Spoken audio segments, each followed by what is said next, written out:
કુકરમુંડાના ગોરાસા સીમમાં હદ વિસ્તાર છોડી રેતી ખનન થઈ રહ્યું છે, ત્યારે રેતી માફિયાઓ બેફામ બન્યા. તાપીમાં રેતી માફિયાઓ બેફામ બન્યા છે. કુકરમુંડાના ગોરાસા સીમમાં હદ વિસ્તાર છોડી રેતી ખનન કરાઈ રહ્યું છે. ગોરાસા ગામની લીઝ મંજૂર થઈ છે, તેમ છતાં રેતી ખનન કોઠાલી સીમમાંથી કરવામાં આવી રહ્યું છે. ભૂસ્તર વિભાગને ઉલ્લુ બનાવવા માટે લાંબી ટૂંકી પાઇપોની લાઈનો તાપી નદીમાં નાખી ચલાવવામાં આવી રહ્યો છે. કાળી રેતીનો કાળો કારોબાર.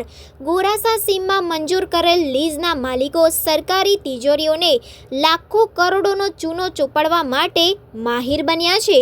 સીધી લીટીમાં રોયલ્ટી ભર્યા વગર ટ્રકો ભરીને કાળી રેતીનો કાળો બજાર ચલાવી રહ્યા છે. આવા લીઝ ધારકો પર કાર્યવાહી થશે તો ક્યારે થશે તે પણ હવે જોવાનું રહ્યું છે.